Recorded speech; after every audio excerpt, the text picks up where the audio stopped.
Seriously, you needed a map to play this game. And I don't mean like, oh, better press pause and look at my map. Didn't work that way. I'm saying you needed like a roll of parchment. You needed to have this place mapped out, brick by brick, tree by tree, cave by cave. And if you didn't have one, you either made one or you tightened up your tunic and became one of those people. The ones who were brave enough to go it alone and lonely enough. They probably had very little to do. I've gone back to 3 NES games lately, inspired by the Wii U game NES Remix, and all on the Wii U's eShop. And they're games that you sort of take their greatness for granted. I mean, it's not like you need to have played Donkey Kong lately to know how great it is, or Donkey Kong Jr., or this one, The Legend of Zelda. But when you go back and actually play them, I mean, holy crap. It's not just that these games were great, and are great. It's that they broke ground in ways you can only fully appreciate when you play them again. Because even if you know these games by heart, they still manage to blow you away every single time you pick them up. Perhaps none more so than Zelda.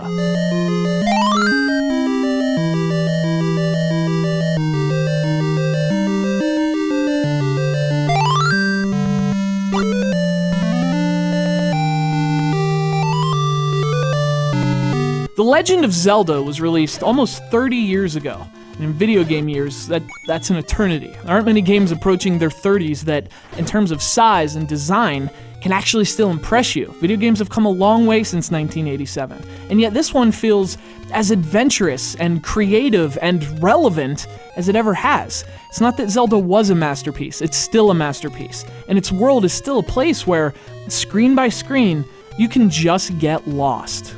Of course, that feeling was all the more impressive when it was released. The Legend of Zelda came to a world where video games, even the most ambitious video games, were pretty clear about what you were supposed to do. You're either scrolling to the right or clearing all the enemies. Not the case with Zelda. This was a game that, once you pressed start, you were legitimately on your own. And it made you apply real-life thinking to a video game. You had to remember things. You had to use logic.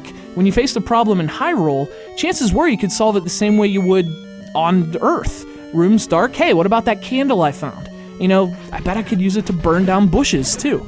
And so, along with games like Metroid, Nintendo was taking video games into a much more complex direction. But this was a massive world, just overrun by evil, where its people are hiding in caves. And if you want to defeat that evil, you have to talk to the right people and find the right tools. And that was a far cry from earlier NES games, which all sort of followed the same premise of, there's one way to go, find the goal, and survive till you get there. Zelda felt insane in comparison. And the cool thing is that, since games have evolved to be more accessible to the player, Zelda's quest still feels daunting, maybe even more so.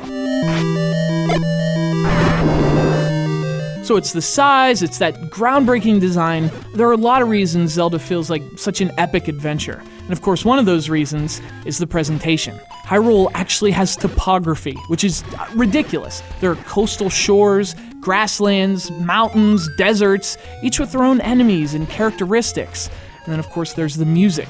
Zelda doesn't have many songs, but the ones it does have are among the greatest, most memorable songs in gaming history.